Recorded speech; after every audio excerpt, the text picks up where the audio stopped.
Wandami Ya, Bante, ya Sukihoto. selamat datang di kelas Abhidhamma Online pada pagi hari ini. Terima Untuk kasih. membuka kelas pagi ini, kita akan memulai dengan mengucapkan permohonan Tisarana dan Pancasila yang akan dipimpin oleh Saudari Wahyuni. Kepada Saudari Wahyuni, kami persilahkan. Wandami Bante, Iya, Bu Dokter. Sukihontu, Karya Namita. Marilah kita bersama-sama membacakan permohonan Tisarana dan Pancasila atas bimbingan Bante Keminda. Marilah kita mulai. Bante, saya memohon,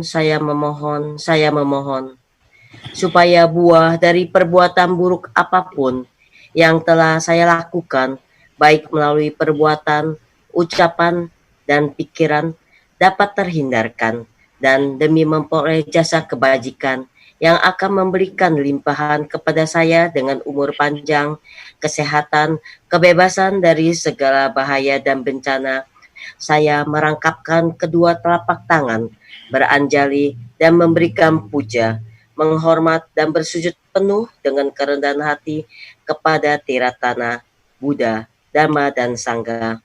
Untuk kedua kalinya, untuk ketiga kalinya, dan dengan perbuatan yang baik ini, melalui sujud yang luhur, semoga saya selalu terbebas dari 4 alam menyedihkan, 3 jenis malapetaka, 8 jenis keadaan yang tidak tepat, 5 jenis musuh, 4 jenis kemalangan, 5 jenis kehilangan, segala jenis penyakit, dan 62 pandangan salah, serta secepatnya mencapai jalan kebebasan maga, buah, pala, dan dhamma mulia, yaitu Nibbana. Ahang bante tisaranena saha Pancasilang dhammang yacami anugahang katwa silang deta me bante dutiyampi ahang bante tisaranena saha Pancasilang dhammang yacami anugahang katwa silang deta me bante tatiyampi ahang bante tisaranena saha Pancasilang dhammang yacami anugahang katwa silang deta me bante. Yam mahang wadami tang wadeda. Ama bante. Namo tassa bhagavato arahato sama sambuddhassa. Namo tassa bhagavato arahato sama sambuddhassa. Namo tassa bhagavato arahato sama sambuddhassa. Namo tassa bhagavato arahato sama sambuddhassa. Buddhang saranang gacchami, dhammam saranang gacchami, sanghang saranang gacchami.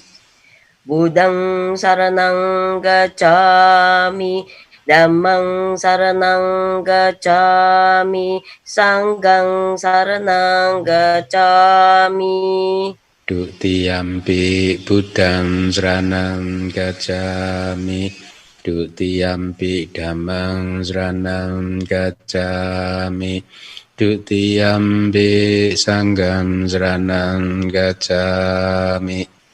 Dutiyampi Buddhang saranang gacchami, dutiyampi dhammang saranang gacchami, dutiyampi sanghang saranang gacchami.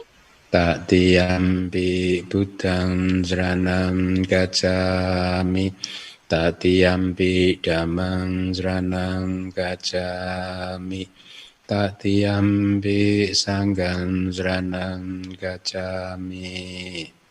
Tatiyampi buddhang saranang gacchami.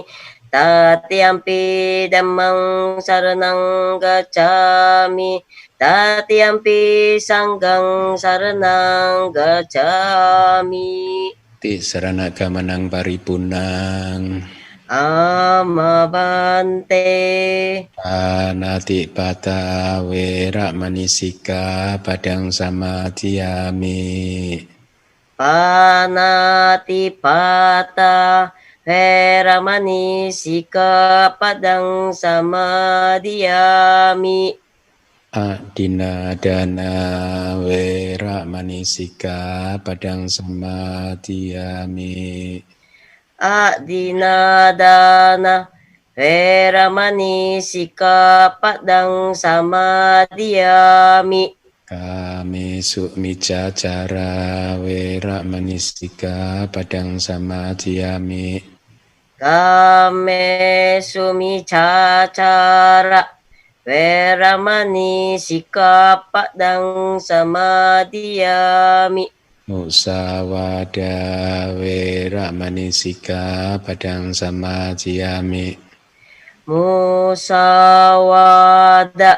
wera manisika padang samadhiyami. Surame raya majak pamadadana wera manisika padang samadhiyami. Surameraya majapamaddatana wera manisika padang samadhiyami. Idame punyang. Idame punyang. Asawakaya wahang. Asawakaya wahang. Otu. Otu. Silang. Idame silang. Banasa. Nibbanasa. Pacayo. Pacayo. Otu. Otu. Saranena saha Pancasila damang sadukang katwa pemadina sampadeda. Amabante. Sadu. Sadu. Sadu.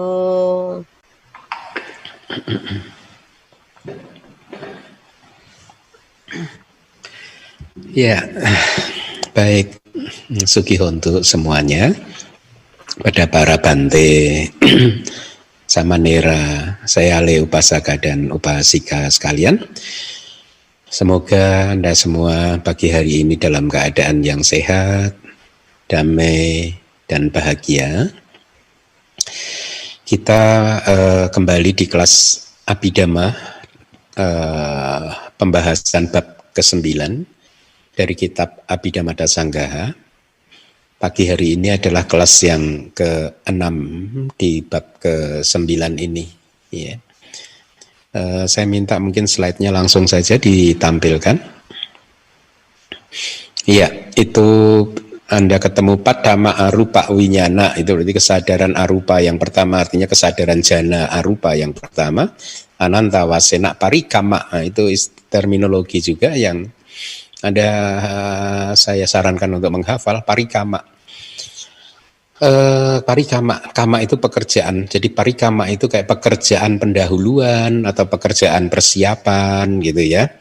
Kadang saya menyebutkannya cukup pendahuluan atau kadang persiapan, belum konsisten. Tetapi baik pendahuluan maupun persiapan harusnya itu memenuhi syarat sebagai terjemahan dari parikama gitu ya. Jadi itu terjemahannya. Selanjutnya bagi seorang yogi yang melakukan pendahuluan atau parikama tadi atau persiapan gitu ya, pada status kesadaran jana non materi yang pertama itu juga sebagai tanpa batas, maka dia mengarah pada jana non materi yang kedua. Artinya kita udah banyak sih membahas tentang hal ini di bab 1 dulu 5 tahun yang lalu ya. Anda juga boleh, saya sarankan membaca lagi buku Manual Abhidhamma bab 1 tentang kesadaran, khususnya di bagian kesadaran lingkup non materi ya, di sana dikupas dengan lebih detail. Jadi di sini hanya seperti mengulang saja ya.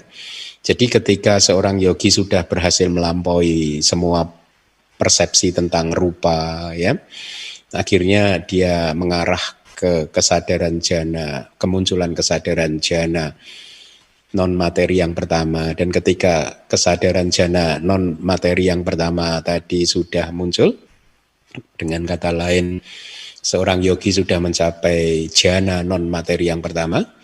Apabila dia ingin mencapai jhana non materi yang kedua, maka dia memusatkan perhatiannya pada pertama-tama pada kesadaran dari jhana yang pertama tadi dengan merenungkan bahwa kesadaran jhana ini adalah tanpa batas. Jadi sesuai dengan namanya kan, kesadaran jhana yang kedua itu kan winyananca yatana kusala cita itu ya.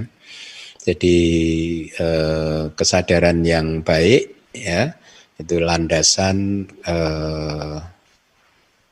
kesadaran yang tanpa batas gitu ya. Jadi dia dengan terus merenungkan ketanpa batasan dari kesadaran tersebut. Jadi sekali lagi sebenarnya objek dari jhana ini adalah yaitu dengan merenungkan ketanpa batasan dari jhana yang arupa jhana yang pertama begitu ya. Kemudian next slide.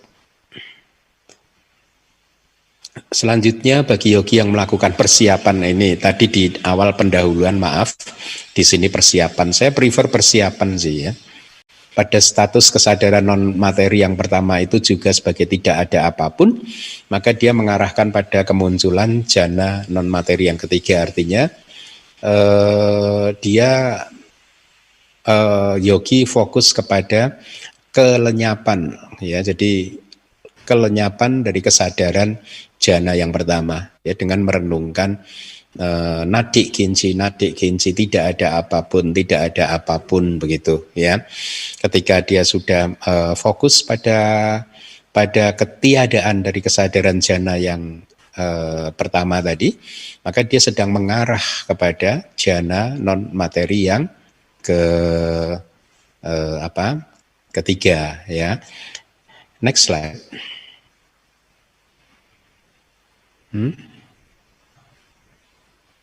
Maaf. Next slide. Ya, bentar. Ya, bagi seseorang yang melakukan persiapan pada non materi yang ketiga seperti ini, maksudnya dengan cara seperti ini, kesadaran ini ya, kelenyapan dari tadi atau kemunculan dari kesadaran non materi yang ketiga, itu adalah tentram, adalah istimewa. Itu di atas ada bahasa palinya santametang, panitametang gitu. Santametang, panitan, metang gitu ya. Jadi ini sebenarnya hanya formulasi yang diberikan oleh para guru kita di masa lalu ya. Tentu saja bukan kata-katanya itu yang penting, tetapi fokus kepada kesadaran jhana ketiga yang santa dan panita. Santa itu adalah tentram, damai, panita itu istimewa, superior gitu ya. Maka ketika dia mulai memfokuskan pada hal ketentraman dan keistimewaan tersebut, dia sedang mengarah kepada jhana non materi yang keempat. Beberapa waktu yang lalu ada seseorang yang bertanya kepada saya, Bante, apakah boleh kita menulis bahwa membuat statement bahwa kitab komentar dan kitab subkomentar itu ditulis oleh para arahat? Waktu itu saya katakan, saya jawab lebih baik tidak, karena saya belum menemukan referensi pastinya, tetapi saya yakin bahwa yang menulis kitab komentar dan kitab subkomentar itu adalah para Arya ya. Lihat saja bagaimana beliau minimal kalau kita sedang membahas ini di bab 9 ini, bagaimana beliau bisa menguraikan ini semua, dan itu ternyata sesuai dengan prakteknya. Ya memang seperti itu, berarti penulisnya ya minimal dia menguasai jana. Tetapi di subbab yang belakangan nanti juga akan ada pembahasan vipassana. Jadi kalau beliau-beliau ini bukan praktisi yang baik, tentu akan sulit untuk menulis ini semua, begitu kan? Untuk menurunkan ilmu-ilmu ini dari zaman Buddha sampai ke sekarang, begitu ya, dari generasi ke generasi gitu. Ya. Nah, kita sudah sampai di jana non materi yang keempat. Itu tadi seperti itu, dia mengarah pada jana non materi yang keempat, artinya kemudian dia juga akan mencapai jana non materi yang keempat gitu ya. Nah, bagi seseorang yang melakukan persiapan pada non materi yang ketiga seperti ini adalah tentram, tadi kalimatnya begitu, ini adalah istimewa. Itu artinya Wibawinidika menjelaskan seperti ini. Bagi seseorang yang mengembangkan meditasinya seperti ini adalah tentram, ini adalah istimewa, begitu, melalui kondisi ketiadaan objek, yaitu ketiadaan kesadaran arupa jana yang pertama. Ya, artinya ketiadaan dari kesadaran arupa jana yang pertama ini gitu dikontemplasikan, direnungkan sebagai santam etang panitam etang gitu ya, santam etang panitam etang. Ini adalah tentram, ini adalah apa tadi, istimewa atau superior gitu ya. Next slide yang ke-40. Ya, kita lihat ada kata-kata Pali yang penting untuk dihafal, tidak? Awase sesu cakda sasu kamadane su Buddha guna. Nah, itu Buddha guna itu Anda boleh hafalkan. Buddha guna, Dhamma guna, Sila guna, Sangga guna, Sila guna, Dewata guna juga ya, dan seterusnya ada 10 guna. Guna itu keutamaan atau kualitas-kualitas unggul gitu ya. Jadi Buddha guna itu keutamaan sifat Buddha atau keutamaan Buddha, atau juga bisa kualitas-kualitas unggul dari Buddha. Tetapi saya prefer memilih menerjemahkannya sebagai keutamaan Buddha gitu ya. Arabak parikamang katwa tasming nimite sadukam ugahite, setelah dipahami dengan baik, tadewa parikama samadhyati. Samadhyati itu, lihat itu kata pasif dari samadhyati,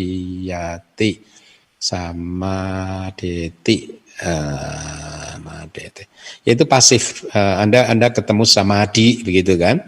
Tapi ini adalah samadhi, artinya pasifnya, jadi terkonsentrasi gitu.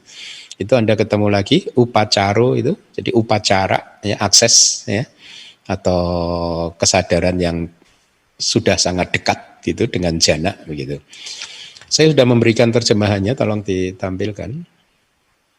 Jadi berkenaan dengan 10 subjek meditasi yang tersisa, setelah melakukan persiapan dengan mengacu pada objek-objek seperti keutamaan Buddha dan lain-lain, dan ketika tanda tersebut telah dipelajari dengan baik, persiapan menjadi terkonsentrasi, artinya parikamanya tadi menjadi terkonsentrasi di sana juga.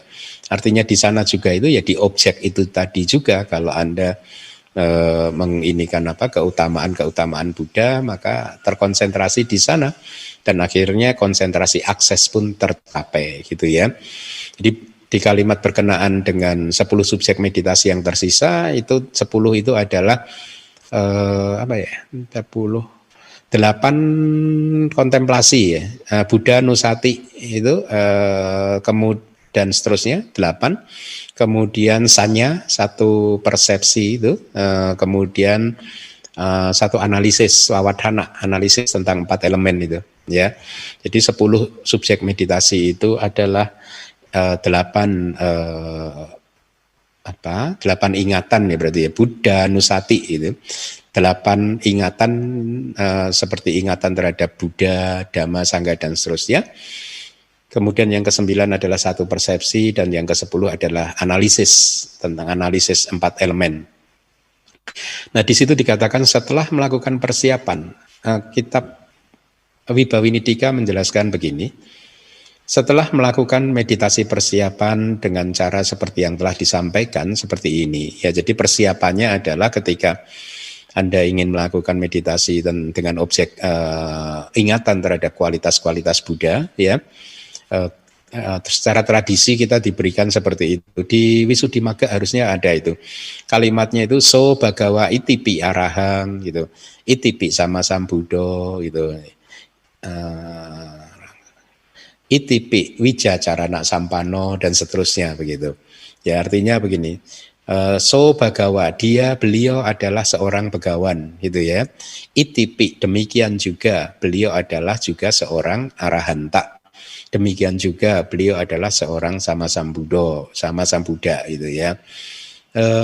Ya saya rasa di Wisuddhimagga itu diberikan dengan detail bagaimana cara mempraktekkan meditasi dengan ingatan terhadap kualitas-kualitas Buddha begitu. Ya, jadi kalau selama ini kan Anda mendengar formulanya kan seperti yang tadi Anda baca atau sering Anda baca, misalnya itipiso bhagawa arahang sama sambuddho wijacarana sampano. Kalau di perenungan ini formulasinya itu diurai satu persatu. Jadi pertama so bhagawa itipi arahang, jadi beliau adalah seorang begawan, juga adalah seorang arahat, gitu, juga adalah seorang sama sambuddha, juga adalah seorang yang wijacarana sampano, dilengkapi dengan wija dan carana dan seterusnya dan seterusnya. Demikian pula halnya dengan ingatan terhadap kualitas-kualitas unggul dari sangga juga diberikan. Setahu saya diberikan di Wisuddhimagga di bab tentang samatha ya. Nah, tadi Anda juga melihat samugahita yang telah dipelajari dengan baik. Wibawinitika menjelaskannya telah dipelajari dengan baik, itu artinya dipelajari dengan baik, tidak dengan memori ya, tidak dengan membaca, mendengar, tidak, tetapi dipelajari dengan baik dengan melalui atau menggunakan kekuatan batin yang condong, yang mengarah, yang mengalir menuju ke keutamaan Buddha. Jadi benar-benar batin kita itu benar-benar terarah, condong, mengarah, mengalir menuju ke keutamaan Buddha atau sifat-sifat luhur dari Buddha. Ketika batin sudah menjadi seperti itu, maka persiapan bisa menjadi terkonsentrasi. Tadi kalimatnya begitu kan.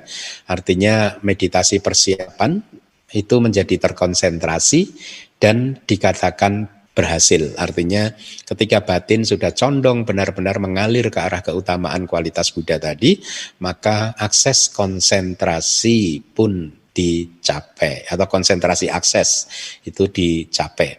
Jadi kalimat dan akses terjadi itu yang terakhir itu artinya akses terjadi, dia mencapai konsentrasi akses itu adalah indikasinya atau indikatornya adalah ketika rintangan-rintangan batin atau panca niwarana itu telah dilumpuhkan. Maka pada saat itu upacara samadhi muncul. Jadi selalu begitu dan yogi bisa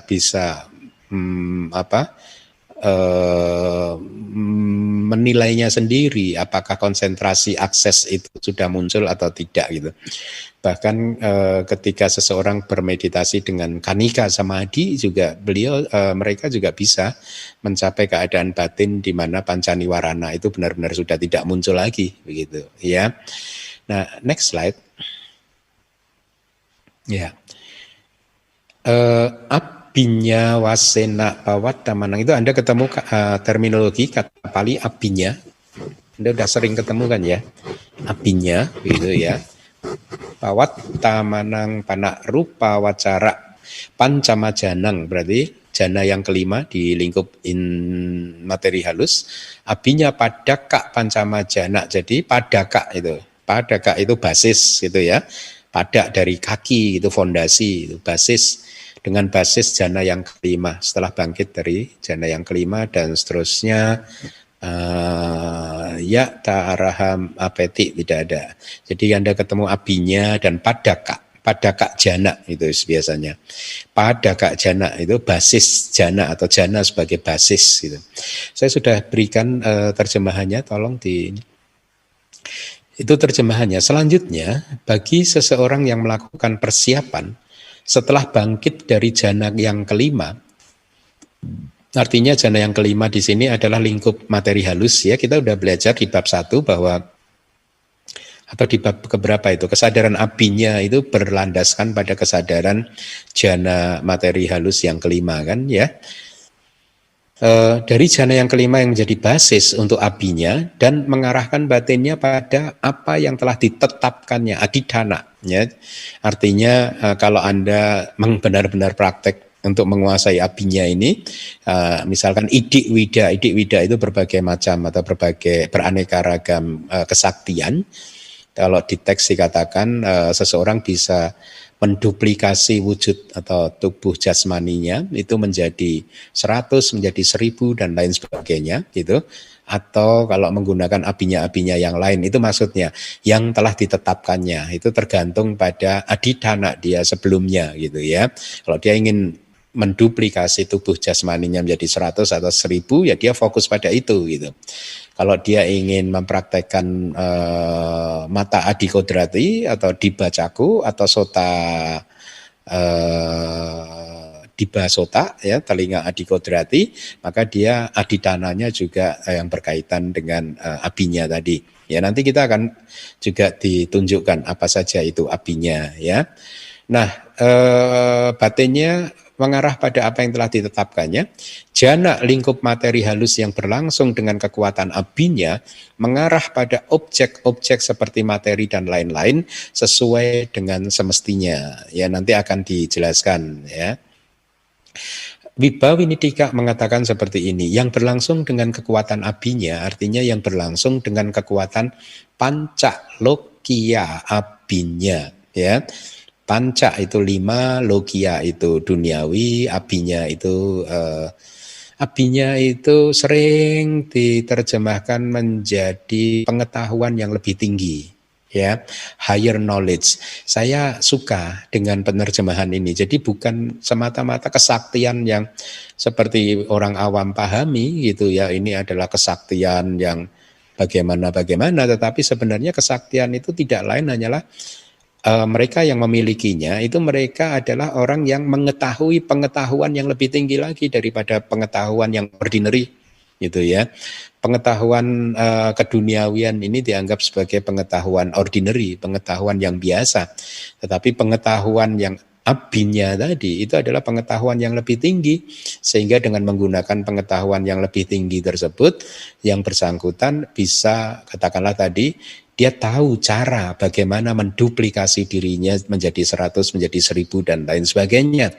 Dia tahu, mengerti, paham cara tentang bagaimana melihat kelahiran dan kematian dari satu makhluk. Dia tahu dan paham caranya tentang bagaimana mendengarkan suara-suara baik yang kasar dari jarak jauh maupun yang lembut, yaitu suara para dewa atau bahkan suara para peta, asura atau mereka yang ada di neraka. Dia tahu caranya. Jadi kesaktian menurut agama Buddha ya begitu. Makanya istilah Buddha itu saya sangat respect kita tidak pungkiri memang beliau ini adalah orang makhluk yang tercerahkan sempurna ya. Menggunakan istilahnya pun bagus, apinya gitu. Itu sesungguhnya singkatan dari abinyana. Api itu ya kayak abidama itu. Ya, kita mengenal istilah abidama, terminologi abidama itu kan terdiri dari kata depan api plus dama. Api itu bisa artinya lebih tinggi gitu, atau lebih tinggi atau yang tinggi begitu ya. Makanya abidama kadang diterjemahkan sebagai ajaran yang lebih tinggi gitu ya. Yang saya jarang memakainya gitu karena itu nanti akan mengundang kasihan yang lainnya yang dianggap yang tidak paham abidama lalu dianggap tidak mengerti ajaran yang lebih tinggi gitu. Nah sama abinyana itu disingkat menjadi abinya gitu ya. Abinyana, nyana itu kan pengetahuan, abi itu yang lebih tinggi. Ya, jadi abinya atau abinyana itu adalah pengetahuan yang lebih tinggi. Bagus ya, ya. Mereka mengetahui pengetahuan yang lebih tinggi lagi tentang bagaimana menduplikasi diri dan lain sebagainya, begitu ya. Nah, kita mengenal 6 abinya sebenarnya sesuai dengan ajaran Buddha. Abinya itu ada 6, tetapi satu yang terakhir itu adalah lokutera abinya, ya, yaitu pengetahuan yang lebih tinggi tentang yang adi duniawi, yaitu apa? Asawakaya nyana. Kita sering kan kalau habis berbuat kebajikan kan kita beraspirasi semoga kebajikan kita ini bisa menjadi kondisi untuk kemunculan dari pengetahuan asawakaya, kehancuran dari noda-noda batin. Ini adalah pengetahuan yang muncul pada batin arahat, ya, ketika mereka mencapai tingkat kesucian kearahantaannya, begitu ya.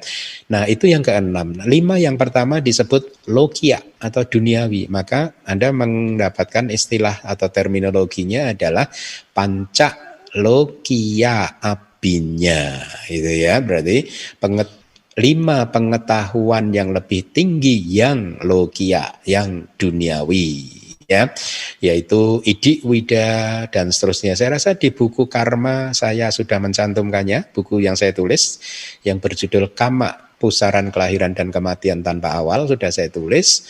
Kemudian juga mungkin di buku Manual Abhidhamma bab ke-5 juga sudah saya uraikan. Sepertinya nanti juga di Wibawinitika akan diuraikan juga, ya. Jadi sekarang Anda tahu panca lokia abinya, ya. 5 pengetahuan yang lebih tinggi yang duniawi, yaitu idik, wida, dan seterusnya nanti dibahas. Dan yang merupakan sebutan untuk abinya dalam arti pengetahuan dalam bentuknya yang sangat istimewa, ya. Ya. Jadi abinya itu disebut demikian karena pengetahuan tersebut bentuknya itu sangat istimewa, gitu ya. Jadi ada 2 definisi. Di samping dia menjadi pengetahuan yang lebih tinggi, juga yang kedua adalah menjadi lebih istimewa. Ini adalah pengetahuan yang istimewa, gitu. Abhiwisesato, ya, janat Kena. Jadi dalam artian ini adalah pengetahuan sebagai pengetahuan yang lebih istimewa harusnya, gitu. Atau abhiwisesa. Abhiwisesa itu bisa lebih istimewa, bisa sangat istimewa, gitu. Ya. Jadi itu definisinya. Kenapa disebut abinya? Karena dia adalah memang pengetahuan yang lebih tinggi. Juga disebut demikian dalam artian merupakan pengetahuan yang abhiwisesa, yaitu pengetahuan yang sangat istimewa, begitu. Nah, tadi di Abhidhamma Sanggaha ada kalimat setelah bangkit dari jana yang kelima yang jadi basis untuk abinya, yaitu penjelasannya adalah setelah mengendalikan batin dengan menggunakan 14 cara, ya. Di kitab Wibawinitika tidak disebutkan 14 caranya, tetapi saya sarankan kembali lagi, kemarin sudah saya cek, Anda bisa melihat ke Wisuddhimagga bab kedua, begitu ya. Ya, di sana disebutkan cara untuk menguasai abinya, gitu. Dan setelah mengarah jadi 14 cara, ya, ada 14 cara dengan objek kasina, kemudian mereview faktor jana berurutan maupun lompat-lompat, maju, mundur dan lain sebagainya, begitu. Ada 14 cara. Dan setelah mengarahkan batinnya pada abinya, dia memasuki hanya jana materi halus yang kelima, ya. Jadi itu yang harus Anda pahami, bahwa fondasi atau jana yang menjadi basis untuk abinya itu adalah jana materi halus yang kelima. Kenapa demikian? Nah, selama ini Anda belum dijelaskan kenapa demikian. Wibawinitika menjawab bahwa hal itu karena kesesuaiannya, karena sesuai basis di jana yang kelima ini sesuai dalam arti apa? Di sana ada penggabungan antara 2 faktor jana, yaitu UPK dan ekagata, ya. Karena 2 faktor itulah maka basis untuk abinya itu di jana yang kelima, non materi, ya. Dengan kata lain, abinya membutuhkan 2 faktor jana ini yang sudah dimurnikan oleh perhatian penuh, yaitu UPK dan ekagata, gitu. Setelah bangkit dari jana yang kelima yang mengambil objek kasina dan bertegak sebagai basis untuk abinya, itu kata Wibawini. Jadi tidak lain hanya menjelaskan siapapun yang ingin menguasai abinya, dia benar-benar harus melatih.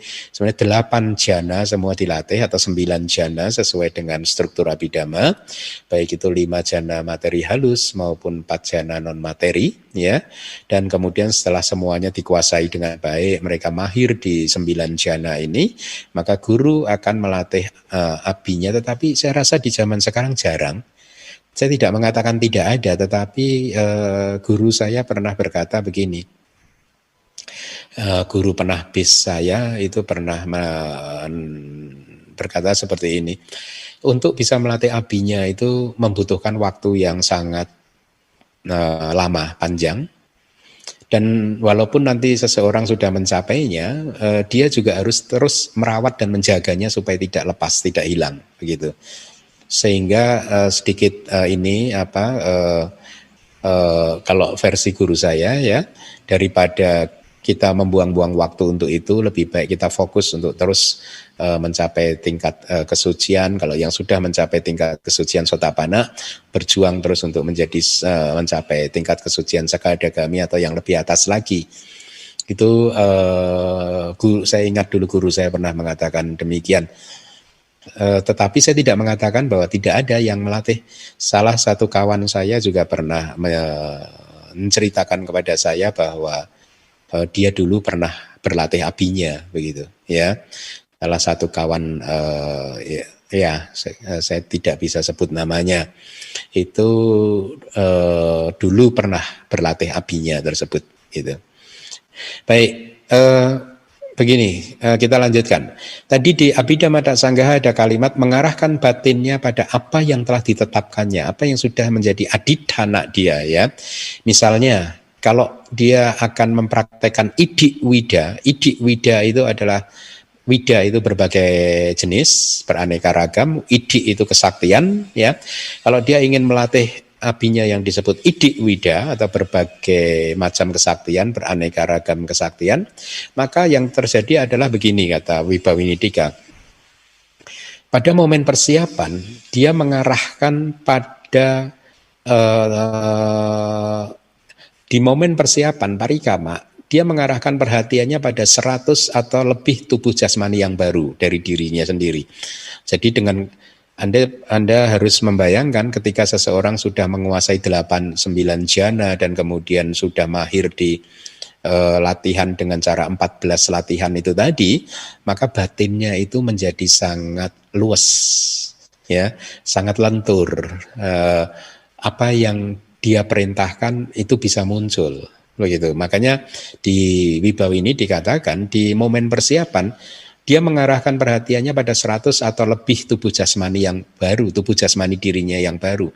Jadi dia menciptakan citra-citra mental tentang tubuh jasmani dirinya sendiri dengan jumlah 100, 1000 atau berapapun, begitu, ya. Kalau dia sedang melatih Dibak Sota, Dibak itu adalah sering, ya, diterjemahkan menjadi telinga dewa, begitu. Tetapi saya terjemahkannya menjadi telinga Adikodrati, gitu, ya.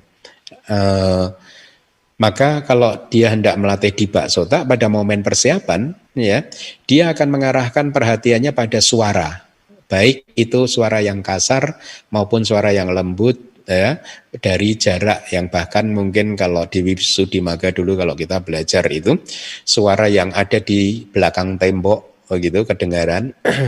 Kemudian bahkan suara yang percakapan para dewa atau percakapan makhluk di alam apaya itu juga bisa didengar, atau suara jeritan tangisan makhluk-makhluk di apaya itu juga dia bisa dengar. Maka ketika dia memfokus di Dibak Sota, dia mengarahkannya perhatiannya pada suara-suara seperti itu, ya. Dikatakan suaranya baik yang kasar maupun yang lembut, ya. Kemudian kalau dia melatih abinya yang ketiga yaitu Ceto Pariyanyana. Ceto itu batin, nyana itu pengetahuan, pariya pengetahuan tentang pikiran makhluk lain, gitu, ya. Maka pada momen persiapan dia mengarahkan perhatiannya pada berbagai jenis cita, kata Wibawini, berbagai jenis kesadaran cita, ya. Dan disebutkan seperti saraga cita dan lain-lain katanya gitu. Artinya saraga cita itu adalah cita atau kesadaran yang disertai dengan raga nafsu, atau ini adalah nama lain dari loba mula cita. Berarti dia mengarahkan pada cita, bisa itu loba mula cita, dosa mula cita, tergantung pada batin siapa yang sedang dia amati, begitu ya. Nah, next slide. Ada enggak? Ditampilkan enggak? Oh itu ya, ya. Ada 6 objek. Oh belum. Maaf, nanti saja. Nah, kemudian kalau dia ingin melatih abinya yang keempat, Pubbe niwasa anusati nyana, yaitu Pubbe niwasa anusati, pengetahuan tentang ingatan-ingatan terhadap Pubbe niwasa, tentang kehidupan yang lampau, ya, tentang kehidupan yang dulu sebelum yang saat ini gitu. Maka di momen persiapan dia akan mengarahkan perhatiannya pada agregat-agregat di kehidupan yang lampau. Ya, dia akan dimulai dari cuti cita. Itu secara spesifik Wibawinidika menjelaskan begitu. Jadi dimulai dari cuti cita di kehidupan persis yang sebelum ini. Jadi tapi sebenarnya tekniknya adalah yogi akan diminta untuk mengamati patik sandinya terlebih dahulu gitu, ya, atau bawangga kalau bisa mengamati bawangga, karena dari patik sandi dan bawangga dia akan bisa melihat objeknya itu apa gitu. Dan ketika objek dari patik sandi atau bawangga ini sudah terdeteksi, sudah dipahami dengan baik, maka dia bisa menarik ke belakang, ke cuti citanya begitu, ya.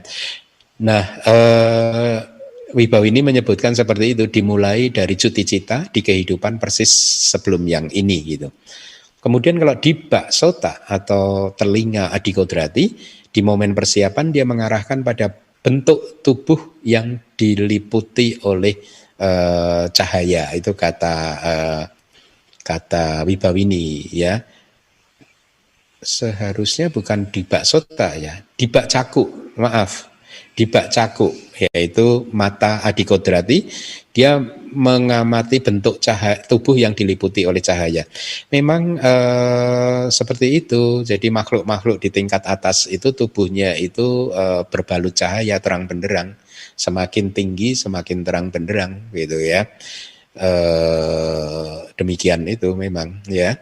Nah, kemudian tadi ada statement atau kalimat di Abhidhamma Sanggaha, bagi seseorang yang melakukan persiapan, artinya bagi seseorang yang melakukan parikama seperti ini.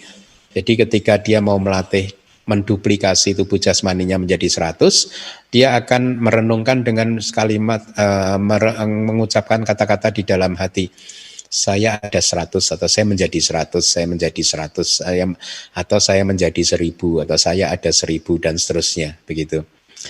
Nah, pada objek-objek seperti materi, itu kalimat yang 2 baris dari belakang itu, dari bawah, pada objek-objek seperti materi, artinya berbagai objek seperti objek bentuk atau rupa aramana, basis jananya pun juga dijadikan objek, atau suara-suara, ya, atau pikiran orang lain, atau agregat-agregat di kehidupan lampau gitu.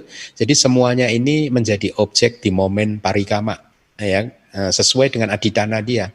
Apakah dia mau mencapai idik wida atau diba sota atau cetok pariyanyana, pubi niwasa anusatinyana atau diba caku, itu tergantung aditananya ya.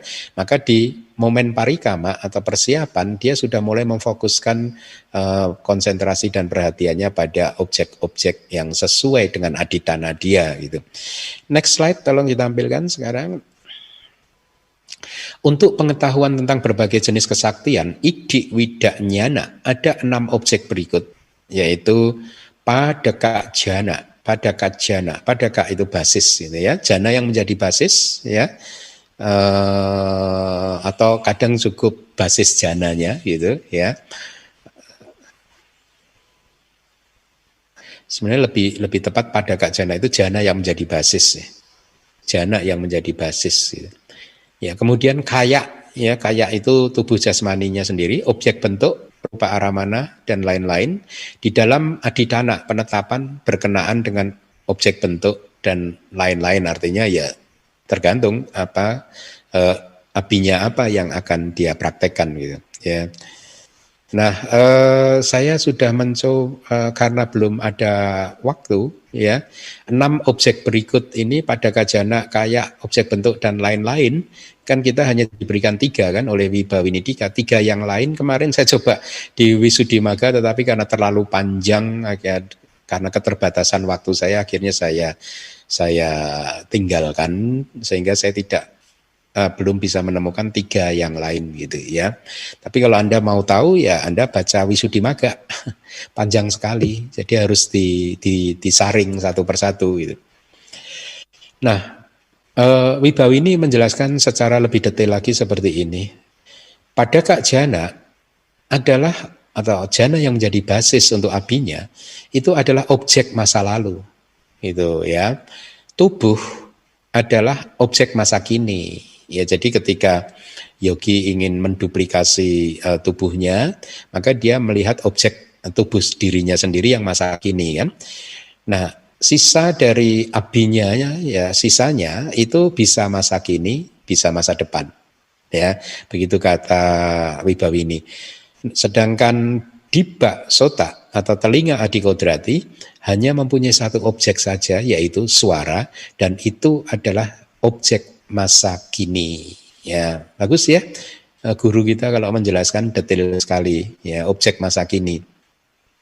Jadi yang didengar itu benar-benar mereka sedang bercakap-cakap dan Anda mendengarnya, atau mereka sedang berteriak kesakitan Anda pun mendengarnya begitu. Tetapi Wibawinidika juga memberikan pandangan atau teori dari yang beliau sebut sebagai Maha Atakata Acarya.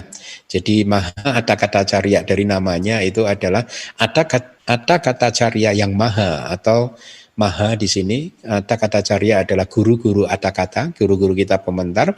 Maha itu ambigu, bisa berarti yang hebat atau yang senior begitu ya. Ya, kira-kira seperti itu. Jadi pendapat atau menurut Maha Atakata Acarya, guru Atakata yang senior atau yang hebat, pengetahuan tentang pikiran orang lain memiliki objek hanya cita di 3 waktu. Ya, pengetahuan tentang pikiran orang lain itu hanya mempunyai objek, yaitu hanya cita atau kesadaran di 3 waktu. Ya, cita ini berarti ini mungkin ini lebih akurat ya. Jadi 3 waktu itu kan masa lalu, masa sekarang, masa depan begitu ya. Disebutkan di Wibawinidika, cita ini bisa muncul di selang waktu 7 hari yang lampau maupun di 7 hari yang akan datang. Jadi itu batasannya. Lebih dari itu sudah tidak bisa lagi didengarkan lagi begitu ya. Menarik ya. Saya rasa ini lebih akurat. Tidak hanya suara masa kini, tetapi suara masa lalu atau masa depan pun bisa didengarkan gitu. Nah, guru lain juga mengatakan objeknya adalah 4 agregat mental gitu ya.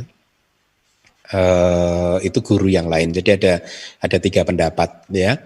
Sedangkan guru yang ketiga berpendapat objeknya adalah 4 agregat mental. Nah, Anda tahu kan 4 agregat mental apa saja?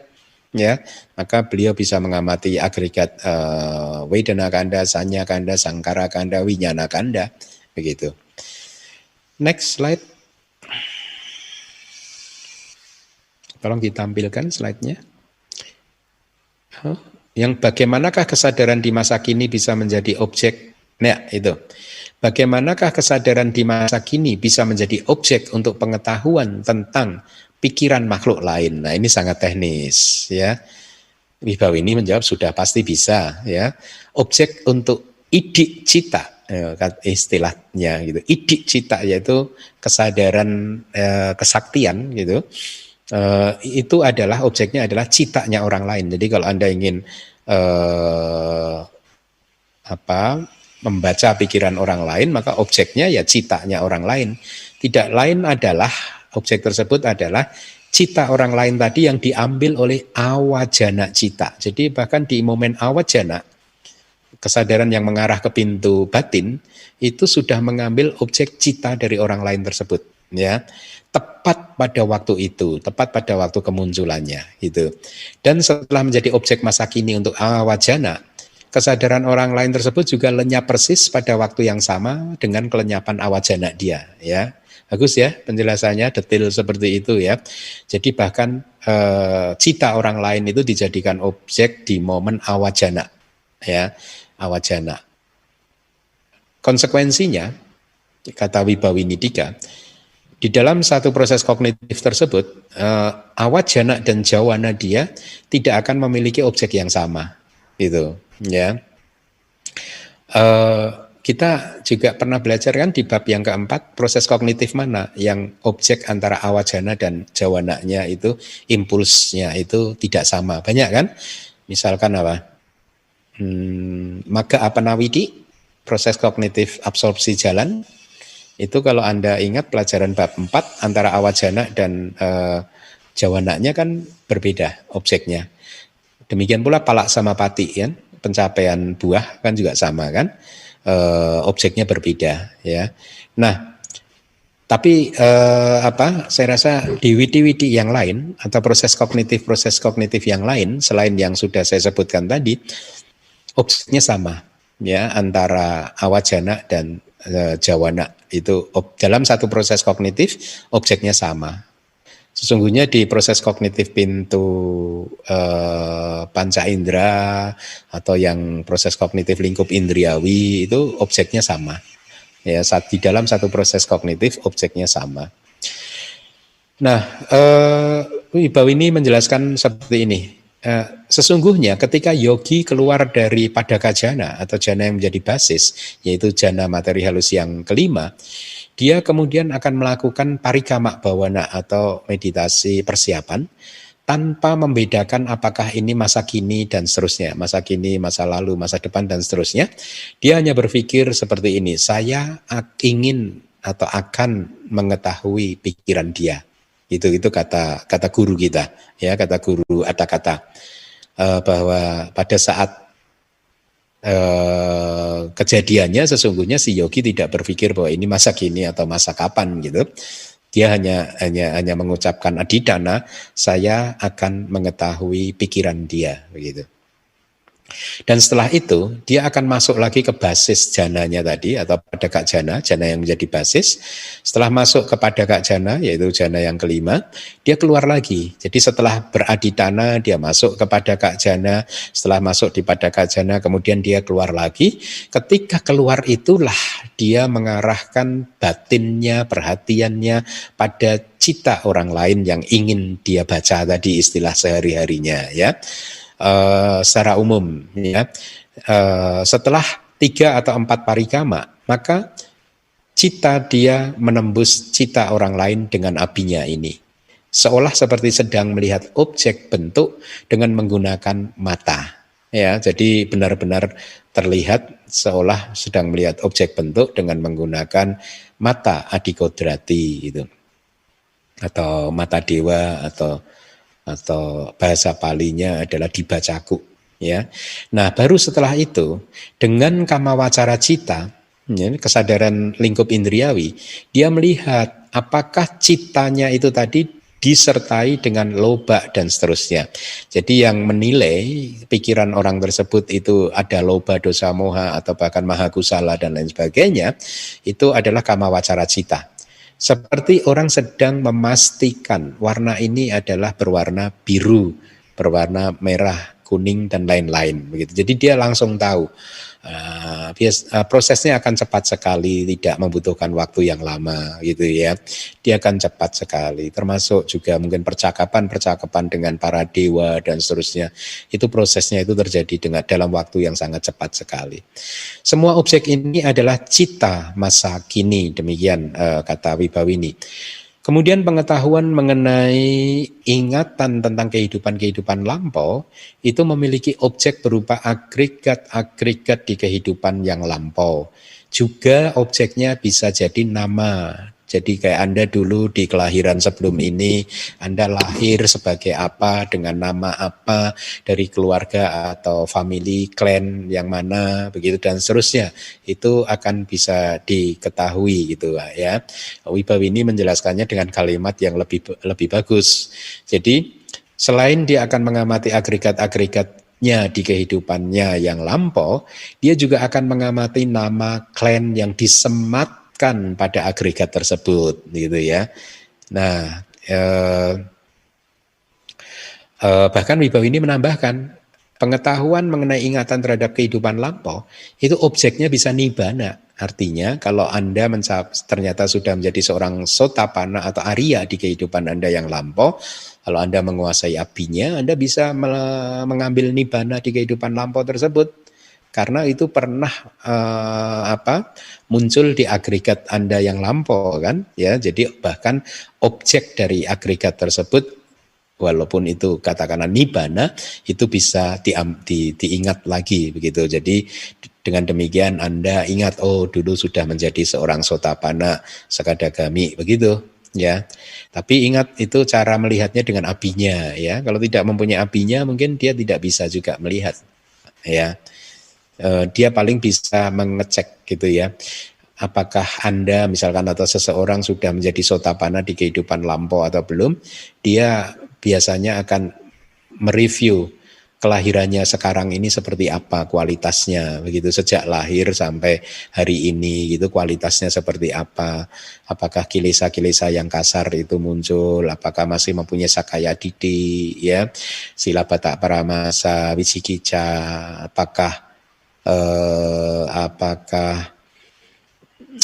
dia pernah melanggar 5 sila atau tidak. Itu kalau confirm tidak pernah melanggar 5 sila, tidak memiliki sila batak paramasa, wicikica, dan kemudian sakaya didi ya, maka ya dalam tanda kutip 99% confirm dia adalah seorang sotapana ya.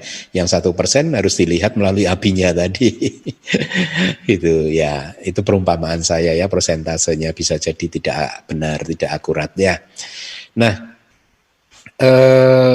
tapi lanjut Wibawi ini, mata adikodrati atau dibak caku hanya memiliki objek bentuk masa kini gitu ya. Jadi demikianlah analisis objek untuk semua apinya gitu. Next slide tolong ditampilkan. Yang 42, abinya cak nama. Ya, abinya cak nama. Yang dinamakan abinya itu ada 5 jenis berikut. Ya, pancakda itu yang kalimat terakhir itu. Pancakda itu 5 jenis. Berikut itu yaitu berbagai jenis kesaktian. Itu Anda boleh hafalkan. Idik widha. Jadi kalau sudah jadi ini, M-nya diilangi, A-nya diganti panjang. Idik widha gitu. Berbagai jenis kesaktian. Dibak sota, itu telinga adikodrati. Para cita wijanana, yaitu pengetahuan tentang pikiran orang lain ya, pikiran makhluk lain.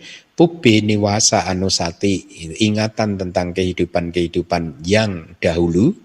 Dibak caku, yaitu mata adi kodrati. Berarti 5 ini adalah pancak logia abinya atau pengetahuan yang lebih tinggi yang duniawi. Tadi sudah saya sampaikan. Nah, jadi sekarang Anda diajarkan oleh para guru kita jenis-jenis abinya yang diajarkan oleh Buddha, ya ada 5 itu. 6 yaitu ketika Anda mencapai seorang tingkat kesucian seorang arahat. Next slide. Berbagai jenis kesaktian atau idik widya adalah berbagai variasi kesaktian seperti penetapan dan lain-lain. Kemudian next slide. Telinga adikodrati atau dibak sota adalah adikodrati, dan itu juga adalah telinga. Artinya telinganya sendiri sudah adikodrati gitu ya. Karena menyerupai telinga para makhluk surga dan karena berdasarkan pada kualitas batin yang unggul. Jadi ini saya berikan definisi-definisinya. Next slide. Dengan menggunakan ini, artinya dengan menggunakan para cita wijanana abinya, maka cita makhluk-makhluk lain bisa diketahui. Itulah mengapa disebut sebagai pengetahuan tentang pikiran makhluk lain atau para cita wijanana. Next slide. Ingatan tentang kehidupan yang dahulu atau pubbe niwasanusati, ya, adalah ingatan tentang agregat dan lain-lain di kehidupan yang dulu, ya, masa lalu, yang sebelumnya, ya, baik yang ada di dalam kontinuitasnya sendiri maupun yang merupakan pengalaman dari wilayah penjelajahan objek-objek dari kesadaran di kehidupan lampau. Jadi tidak hanya mengamati kontinuitas agregatnya sendiri atau kesinambungan dari agregatnya sendiri, tetapi juga bisa mengamati objek-objeknya. Makanya tadi dikatakan kan bahkan mengamati nibbana yang sudah pernah mereka capai di kehidupan lampau pun bisa dilakukan begitu. Next slide. Adikodrati, dan itu juga adalah telinga. Ini maaf salah lagi nih. Telinganya harusnya mata ya. Ini kopas nih, copy paste gitu. Adikodrati, dan itu juga adalah mata dengan metode yang telah disampaikan di telinga adikodrati, artinya sama definisinya dengan apa yang sudah tadi dipelajari di definisi tentang telinga adikodrati atau diba sota. Itulah mengapa disebut sebagai mata adikodrati atau diba caku. Terus next slide. Akan tetapi yang dikatakan sebagai mata adikodrati atau dibacaku hanyalah pengetahuan tentang kematian dan kelahiran kembali. Ya, itu dibatasi secara spesifik. Mata dewa atau mata adikodrati atau dibacaku itu hanyalah pengetahuan tentang kematian dan kelahiran kembali. Ya, Anda ingat nggak ketika Pangeran Siddhartha pada malam penerangan sempurna, ya, ketika di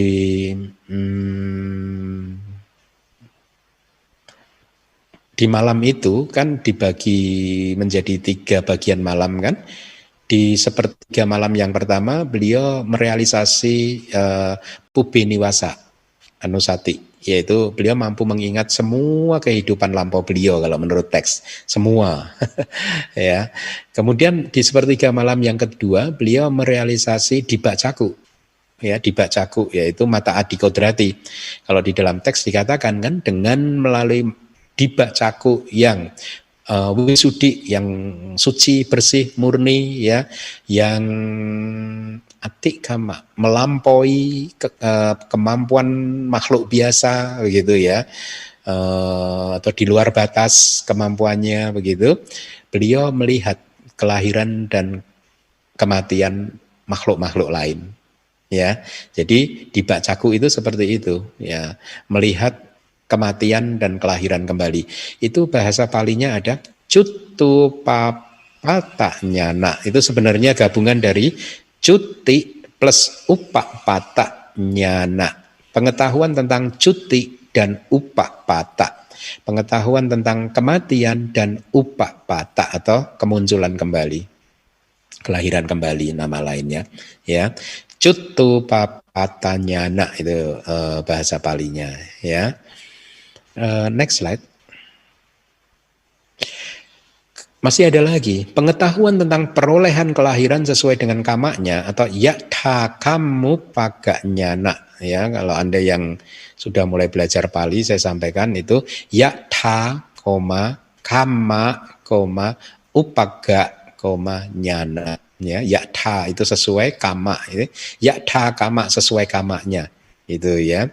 Upaga itu kayak ya obtain, perolehan kelahiran gitu. Jadi pengetahuan tentang perolehan kelahiran yang sesuai dengan kamanya. Yatha kamu paganyana. Yatha, kama, upaga, nyana gitu. Dan pengetahuan tentang masa depan, anagatang sanyana, ya. Itu juga anagata angsa nyana gitu. Pengetahuan tentang masa depan juga berhasil hanya dengan kekuatan mata adikodrati, ya. Jadi variasi dari diba caku itu tadi ada 3, Yang pertama tadi apa? Masih ingat nggak? Cuttu pata nyana, yang kedua yakta kamu paga nyana, yang ketiga adalah anagatang nyana. Jadi kedua ini juga akan bisa berhasil dengan bantuan dibak caku, itu maksudnya. Nah, saya rasa saya lanjutkan sedikit lagi kali ya. Ya, sedikit lagi. Oke. Saya lanjutkan. Dari Wibawinidika dijelaskan seperti ini. Pengetahuan tentang masa depan itu memiliki objeknya berupa cita dan cetasika yang akan muncul di batas waktu 7 hari ke depan dan apapun yang muncul di hari yang kedua, ya, yaitu berkenaan dengan objeknya itu adalah disebut karena objeknya adalah masa depan, makanya dikatakan sebagai pengetahuan tentang masa depan. Jadi Wibawinidika bahkan mengatakan bahwa pengetahuan ini juga mirip karakteristiknya dengan pengetahuan kemahatauan Buddha. Anda tahu nggak nama palinya? Buddha ini kan dikatakan memiliki pengetahuan tentang kemahatauan, kan? Bahasa palinya adalah sabba nyuta nyana, gitu. Dimirip, ciri dan karakteristiknya mirip dengan sabba nyuta nyana. Nah, pengetahuan tentang perolehan kelahiran sesuai dengan kamanya itu memiliki objeknya apa? Kalau Anda renungkan. Jadi saya ulangi lagi, pengetahuan tentang perolehan kelahiran sesuai dengan kamanya, ya, itu objeknya apa? Berupa tidak lain adalah cetana, ya. Baik itu cetana yang kusala maupun yang akusala, gitu ya. Kalau seorang yogi sedang melihat kelahirannya kembali di apaya, maka yaitu cetananya akusala, gitu. Atau semua agregat mental hendaknya dipahami juga sebagai objeknya, gitu. Ya, teknik meditasinya memang seperti itu, begitu ya. Ketika objek cuti citanya sudah diketahui, maka biasanya guru akan mengarahkan juga untuk tidak hanya mengamati objek, tetapi kesadaran yang melihat objek tersebut, dan itu akan ketahuan cetananya, gitu ya. Kalau objeknya itu adalah kama atau gitu. Begitu. Baik, saya rasa kelas pagi hari ini kita cukupkan sampai di sini. Semoga bermanfaat. Terima kasih. Mudana Bante atas penjelasannya yang telah disampaikan kepada kami pagi ini. Selanjutnya kita akan memasuki sesi tanya jawab. Itu izinkan kami akan bacakan tata tertib sesi tanya jawab kembali. Yang pertama, kami mengajak Kalanita bagi yang ingin bertanya, silahkan klik tanda raise hand. Pada fitur ini ada di bagian participant bagi yang menggunakan komputer, dan ada di bagian titik 3 bagi yang menggunakan handphone. Host yang akan menentukan siapa yang mendapatkan giliran untuk bertanya, dan pastinya pertanyaan diharapkan sesuai dengan topik utama. Bagi Kalanita yang diperbolehkan bertanya, akan di-unmute oleh host. Dan kami harapkan Kalanita memperkenalkan diri dengan menyebutkan nama dan kota atau negara tempat domisili. Dikarenakan adanya keterbatasan waktu, maka harap maklum apabila tidak semua penanya akan mendapatkan giliran.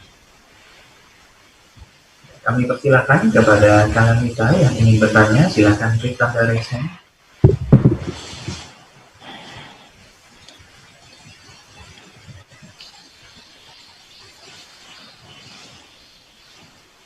Baik, kesempatan pertama kami berikan kepada Saudara Saiful Dosahan.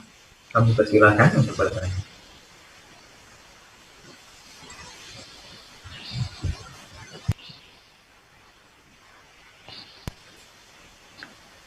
Maaf, Saudara Saiful, suaranya belum terdengar. Namaste, Yang Mulia, Bante. Iya. Saya ada pertanyaan, maaf pertanyaan saya sedikit di luar topik. Karena keinginan untuk memiliki rupang, saya membeli beberapa Buddha rupang, Bante, melalui online. Ternyata salah satu dari Buddha rupang itu patah. Nah, pertanyaan saya, apakah Buddha rupang yang patah itu boleh kita perbaiki dan tetap kita jadikan objek puja, atau sebaiknya kita buang? Kemudian untuk Buddha Rupang baru yang akan dijadikan objek puja, apakah perlu di blessing atau dilakukan pembacaan parita dan sebagainya? Ya, Terima kasih Bante. iya. Baik. Pertama yang ingin saya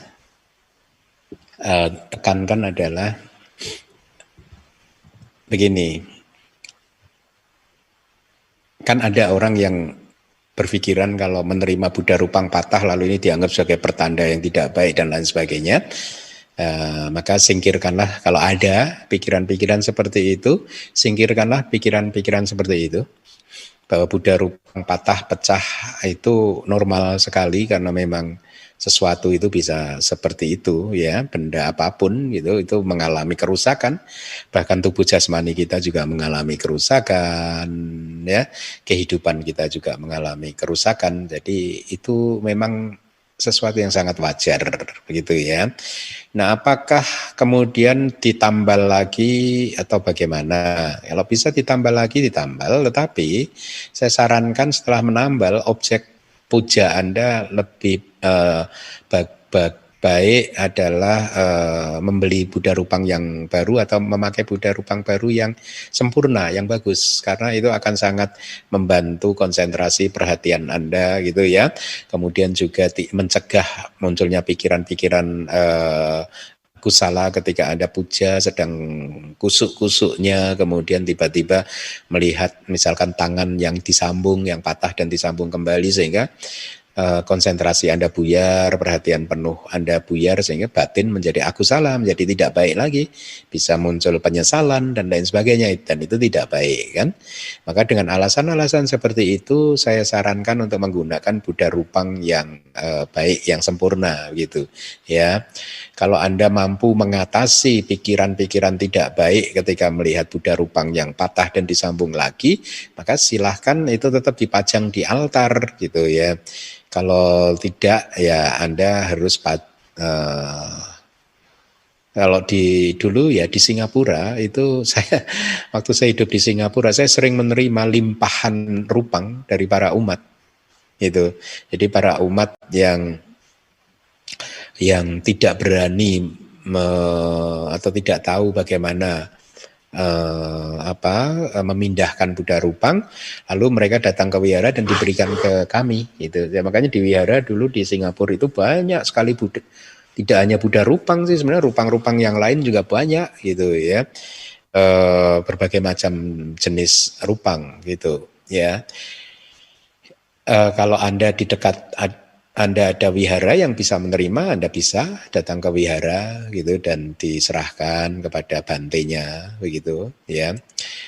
Kalau tidak ya Anda simpan di rumah di tempat yang baik, tidak akan ada masalah juga. Ini kan sebenarnya lebih ke bagi mereka yang tidak terbiasa atau pikirannya itu kadang suka liar ke sini ke sana gitu, daripada akusala cita atau pikiran yang tidak baik muncul, maka harus dilakukan langkah-langkah yang demi mencegah kemunculan akusala cita. Itu saja, bukan karena klenik, karena mistis, karena apa, enggak itu ya, tidak ada yang hal seperti itu. Nah, tentang pertanyaan yang kedua, kalau Anda sudah mendirikan rupang, apakah harus di blessing, istilahnya abhiseka, consecration gitu. Secara tradisi iya, ya memang secara tradisi saja, tetapi di teks juga tidak disebutkan gitu. Itu masalah keyakinan saja kok, Bapak. Saya tidak pernah melakukannya, tetapi saya tahu ada tradisi seperti itu, ya. Jadi misalkan kalau di Myanmar juga tradisinya begitu, kalau Buddha Rupang itu mau ini, dia harus dibacakan aneka jati sangsarang sandawisang anibisang gaha karang gawe santo duga jati punah punang dan seterusnya ya. Itu cara blessingnya dalam tanda kutip itu, atau consecrationnya begitu ya. Tapi saya tidak pernah melakukannya ya. Yang penting adalah bahwa ketika Anda benar-benar melihat wajah Buddha, meskipun itu hanya Buddha Rupang, maka pikiran Anda yang berbakti, memposisikan sebagai seorang murid, berjanji ingin menjadi seorang murid yang baik, kemudian juga tidak lupa juga mengucapkan kualitas-kualitas Buddha, yaitu Piso, Bhagawa, Arahang, Sama Sambuddha, dan seterusnya, kemudian juga melakukan persembahan kepada Buddha Rupang, dan juga mungkin membaca parita di rumah itu di depan Buddha Rupang. Selama Anda pikiran Anda benar-benar fokus bahwa yang di depan Anda itu adalah Buddha yang sesungguhnya, maka itu yang ideal. Begitu ya. Jadi kayak blessing, pembacaan ini, pembacaan itu kan hanya untuk memantapkan orang saja kan, tetapi sesungguhnya bukan berarti Rupang itu kalau sudah dibacakan kayak aneka jati sang sarang sandawi sang ani bisang lalu kekuatannya melebihi dibandingkan Rupang yang lain, tidak itu hanya tradisi budaya saja ya, tapi di teks tidak ada, di kitab suci tidak ada gitu ya. Bahkan di kitab komentar saya sudah membaca banyak juga belum ketemu, nggak ketemu yang seperti itu begitu. Demikian Bapak, tapi tentu saja saya tidak sedang mengatakan loh kalau dibacakan itu tadi tidak perlu dibacakan. Kalau Anda mau silahkan saja. Yang penting pandangannya benar, jangan punya pandangan salah itu ya. Kalau punya pandangan salah itu misalkan pandangan salah. Ketika Anda Buddha Rupangnya habis di abhiseka begitu, di blessing begitu, consecrated gitu. Kemudian tiba-tiba bisnis Anda lancar, kemudian Anda berpikir, wah berarti Bantenya yang membacakan parita kemarin top ya, hebat ya, sakti ya. Baru kemarin di Rupang saya di blessing, sekarang rezeki sudah lancar. Itu pandangan salah. Dan itu berbahaya. Pandangan salah itu dikatakan oleh Buddha sebagai faktor mental yang paling berbahaya. Itulah mengapa ketika Puthujana menjadi Arya, yang pertama dihancurkan pandangan salahnya kan. Begitu. Ya, demikian ya Bapak, mudah-mudahan menjawab pertanyaannya. Terima kasih Bante. Ya. Terima kasih Bante untuk penjelasannya. Berikutnya kami berikan kesempatan kepada Ibu Kevin. Kami persilakan. Tukihontu Bante. Begini Bante, maaf dulu saya mau bertanya di luar topik hari ini. Begini Bante, beberapa hari yang lalu saya membaca berita itu ada anak SD yang sudah dinyatakan meninggal secara medis, tapi pas jenazahnya itu mau dimandikan, itu dia hidup kembali gitu, matanya berkedip, tubuhnya juga bergerak. Kemudian dipanggil dokter, dipanggil polisi juga, diperiksa oleh dokter, itu denyut nadinya itu sama sekali, denyut jantungnya itu sama sekali tidak terdeteksi, bahkan tekanan darahnya juga rendah. Yang ingin saya tanyakan gini Bante, kejadian seperti ini kan bisa merujuk ke pandangan salah tentang adanya roh. Nah, sebagai umat Buddhis, sebagai apa penjelasan yang terbaik ya Bante yang bisa kita jelaskan untuk kejadian seperti ini? Gitu aja Bante.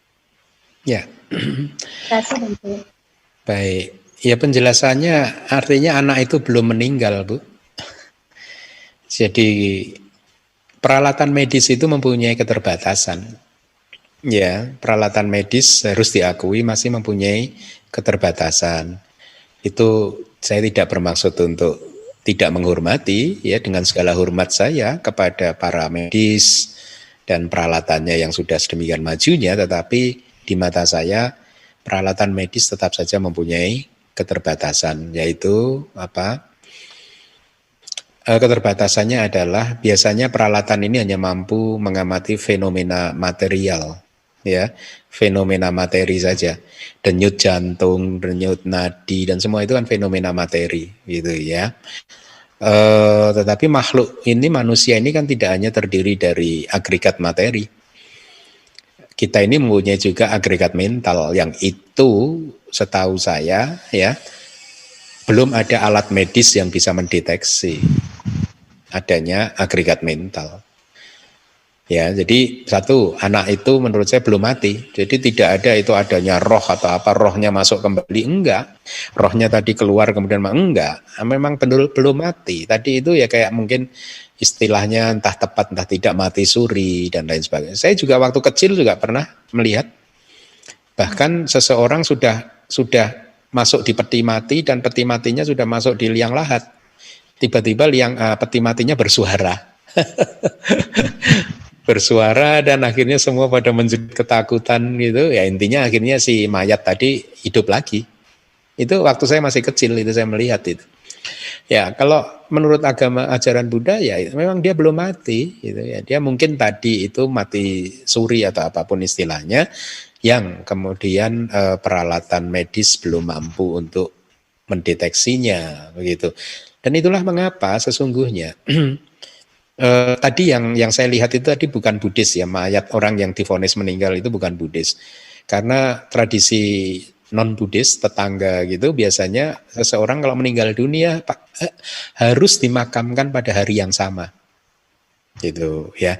Nah, makanya kalau Buddhis saya rasa lebih bagus bagus Buddhis itu. Kalau Buddhis itu kan ditunggu sampai beberapa hari kan, masukkan dulu ke rumah duka gitu ya. Yang lebih bagus sih memang kalau bisa 7 hari itu lebih bagus ya. Karena biasanya kalau yang meninggal dunia adalah bante yang meditasinya bagus akan ditunggu sampai hari ke-7 berlalu gitu ya. Dikhawatirkan atau diasumsikan gitu ya atau ingin dipastikan saja bahwa beliau bantenya ini benar-benar sudah meninggal dunia setelah lewat hari ke-7. Kenapa? Karena jangan-jangan nanti kita nggak pernah tahu kalau bantenya ternyata sedang masuk dalam niroda samapati misalkan, begitu, ya. Itu kan pencapaian spiritual yang tinggi tersebut kan hanya bertahan selama 7 hari, ya di teks kita. Karena tubuh jasmani ini setelah 7 hari membutuhkan makanan. Jadi secara otomatis mereka yang masuk dalam pencapaian meditatif yang sangat tinggi seperti Niroda Samapati, itu dia hari ke-7 berlalu dia akan bangkit dari meditasinya. Ya.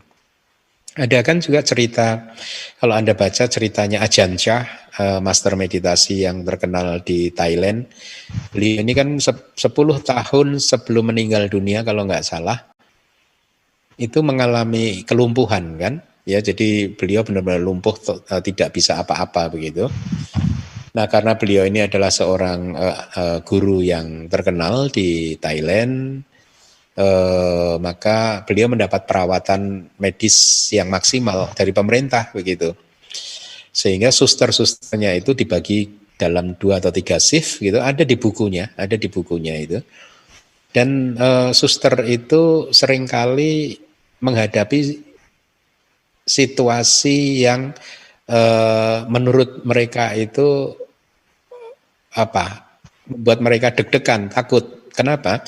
Karena beberapa kali Ajahn Chah itu denyut nadi jenut jantungnya itu nggak terdeteksi, ya, tidak terdeteksi gitu.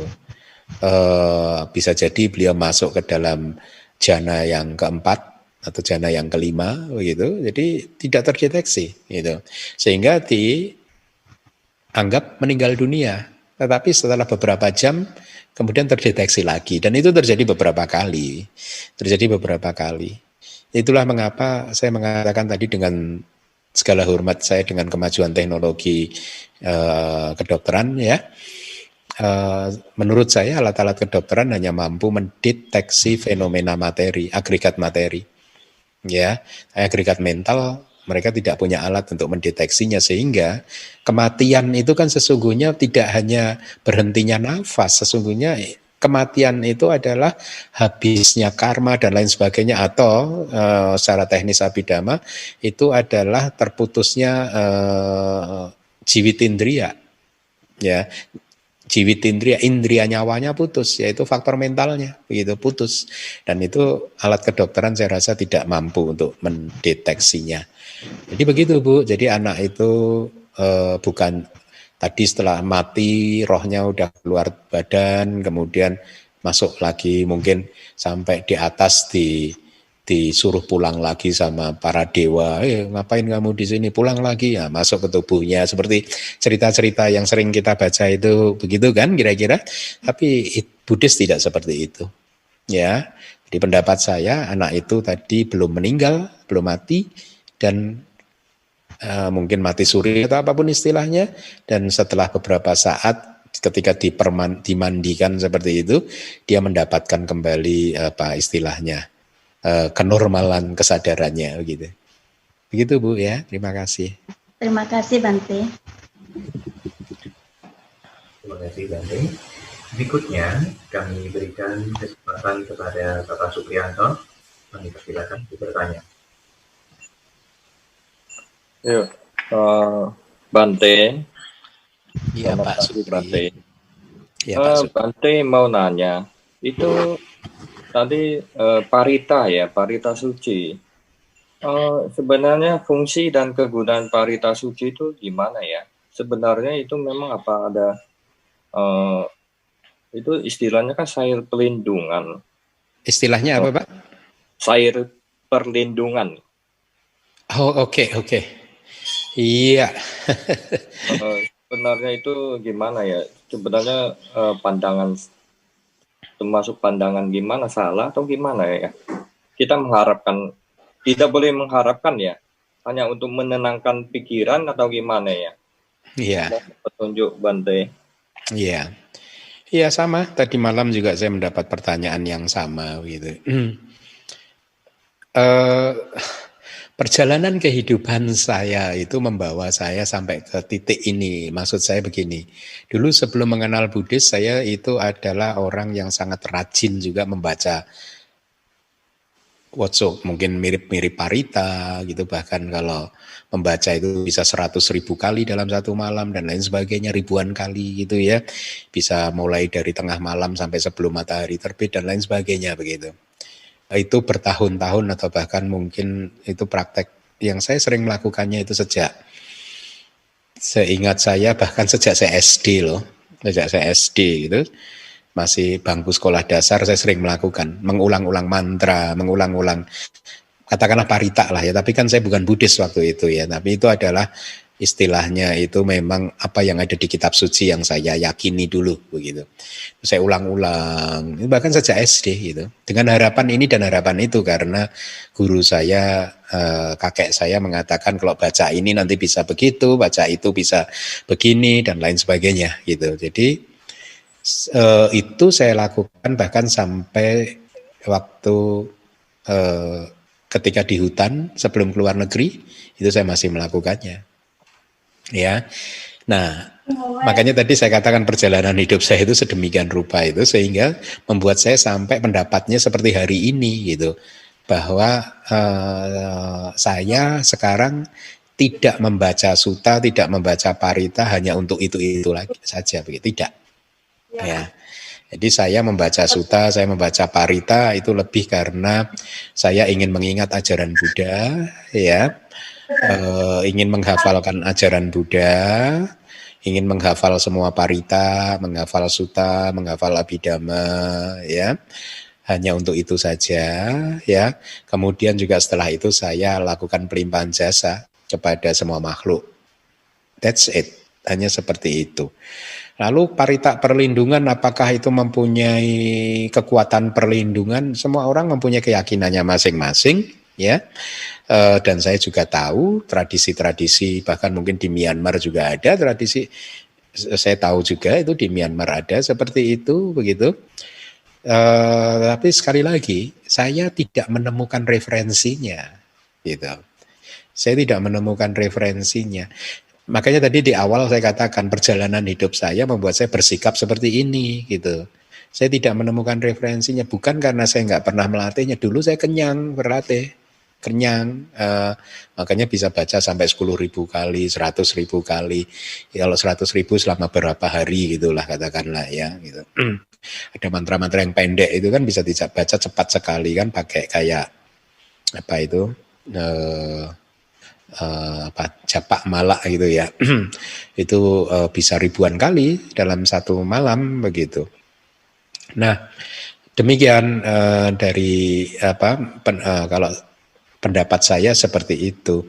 Karena saya tidak menemukan referensinya, maka saya lebih baik saya ikut kitab suci gitu ya, daripada budaya, kultur, kebiasaan begitu. Saya tidak mengatakan budaya itu salah, tapi saya seperti itu. Kalau saya seperti itu. Kalau tidak ada referensinya, ya itu hanya budaya saja, hanya kultur saja. Nah, mungkin nanti disampaikan referensinya. Dulu di Wesali ada wabah, ada rogak manusa, dubika sambutang, diwidang bayang, ada rogak penyakit, kemudian gangguan dari manusia yang bukan manusia, kemudian ada juga gangguan paceklik begitu, dan kemudian Buddha meminta yang Arya Ananda membaca ini dan itu, atau yang Arya Sariputta membaca ini, atau Anggulimala membaca itu, ya itu ada, tapi tidak ada instruksi bahwa kita juga harus membaca itu kalau mengalami kejadian yang sama. Ya, jadi itu adalah yang Buddha instruksikan kepada yang Arya Ananda ketika di Wesali, sehingga akhirnya muncul Ratana Sutta itu, ya, dan Buddha tidak menginstruksikannya kepada kita semua, khusus kepada yang Arya Ananda, tidak ada instruksi untuk kita gitu.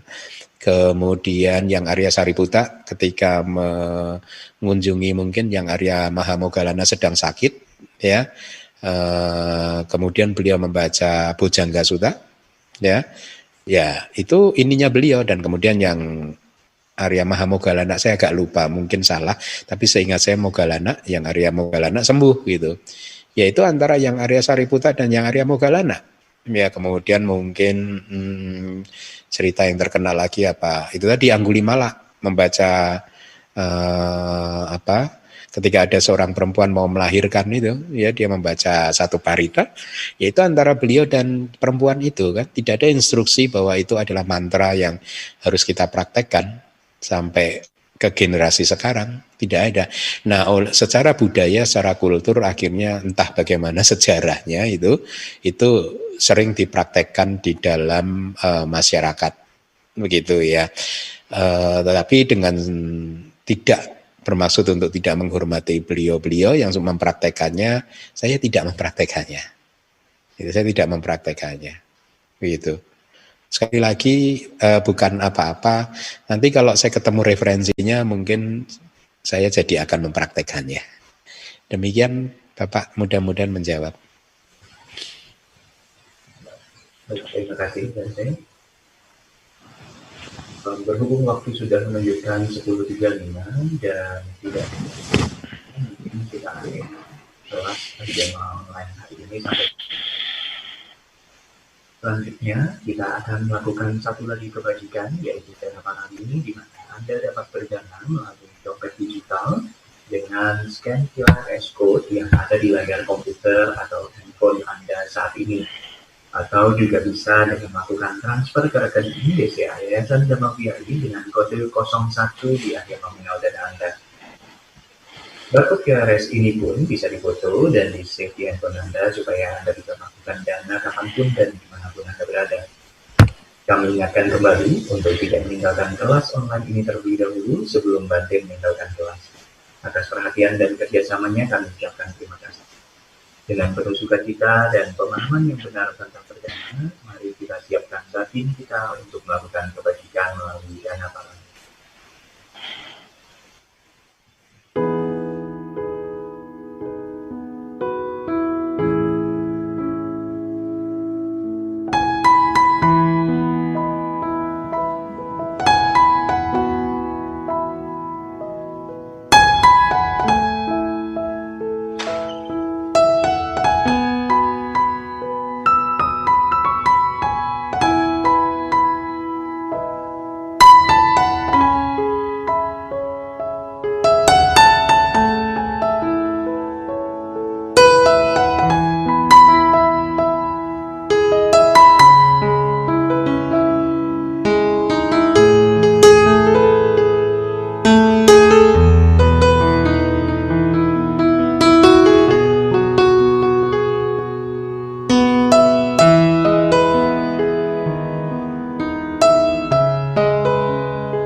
kami ucapkan kepada kalian semuanya.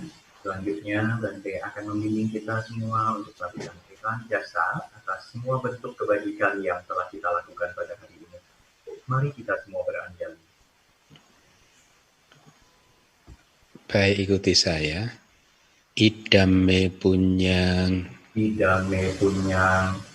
Nibbanasa Nasa Ajayo Ajayo Odo Odo Mama punya bagang Mama punya bagang Babak satanang Hajemi Sajemi Sabe Esabe Semang Samang Ya bagang Ya bagang Bantu Bantu Sadu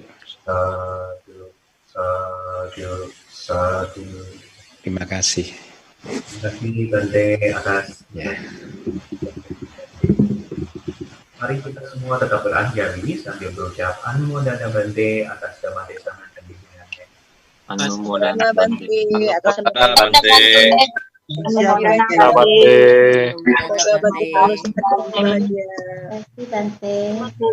Salam hormat Bahagia. Dengan berakhirnya pembabaran Dhamma hari ini, kami mempersilahkan Bante untuk meninggalkan kelas Abhidhamma online pagi ini.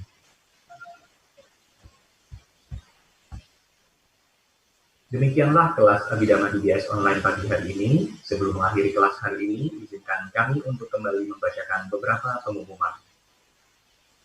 Pengumuman yang pertama, jangan lewatkan kelas Pariyati Sasana besok pada hari Minggu tanggal 13 September 2020, di mana besok Bante Keminda akan melanjutkan pembahasan khotbah di Dewa Daha Sutta, kelas yang kedua melalui Zoom dan live streaming YouTube. Berikutnya, kami kembali mengajak kalian untuk berdana buku manual Abhidhamma Bab ke-7, volume yang kedua kategori-kategori dengan kode 23, batas akhir 25 Oktober 2020. Seperti yang sudah kita ketahui, Bab 7 ini kaya akan frekuensi sehingga harus diterbitkan dalam 2 volume. Selanjutnya, DBS yang akan mencetak ulang buku manual Abhidhamma Bab 3 Sarbaneka, edisi kedua yang diperbaharui. Dengan ini kami mengajak kalian untuk berdana buku dengan kode 43, batas akhir 29 November 2020. Berikutnya kami informasikan juga bahwa telah terbit buku 9 Sifat Agung Buddha edisi kedua yang diperbaharui, dan bagi kalian yang berminat bisa menghubungi Sekretariat DBS di 0813 8700 3600 atau dengan langsung mengunjungi tautan bit.ly/DBS Book. Selanjutnya, hampir 5 tahun DBS telah berkarya dan harapan kami pastinya manfaat dengan kehadiran DBS ini sudah dirasakan oleh umat Buddha di pelosok Nusantara. Dan oleh karena itu, kami mengajak kalian untuk bergabung dalam komunitas penyokong ajaran Buddha, yaitu Buddha Sasana Nugraha, dalam membantu operasional DBS. Kami juga memberikan kemudahan dan cara berdana bagi Anda dan seluruh keluarga dalam mendukung kesinambungan Dhamma dan memperkukuh Dhamma di Nusantara dengan berdana melalui GoPay. Yaitu kodenya diantaranya sebagai berikut, 00 untuk keperluan operasional DBS, 01 untuk keperluan Sangga, 02 untuk pendidikan Samanera dan saya lain, 03 penerbitan buku, 8 tawaradana, dan 10 untuk perpustakaan. Supaya tidak ketinggalan berita-berita DBS lainnya, kami mengajak kita semua untuk bergabung dalam WA grup komunitas Buddha Sasana Nugraha DBS, di mana grup ini sudah mencapai grup yang kelima. Ya. Dengan grup ini, kita akan selalu mendapatkan informasi kegiatan-kegiatan yang akan dilakukan DBS, informasi buku-buku yang bisa Anda pesan, informasi penggalangan dana buku, dan lain-lain. Terakhir, jangan lupa untuk follow, like, dan subscribe untuk Facebook serta Instagram DBS supaya tidak ketinggalan informasi kegiatan-kegiatan DBS lainnya. Dan bagi kalian yang belum mengikuti channel ini, kami harapkan dapat segera klik bagian subscribe di YouTube channel DBS dan klik loncengnya supaya selalu mendapatkan notifikasi video terupdate. Akhir kata, kami ucapkan terima kasih dan sampai bertemu di kelas online DBS berikutnya. Suki Hontu kalian kita semuanya, semoga kita semua selalu dalam keadaan sehat dan berbahagia. Sadu, sadu, sadu.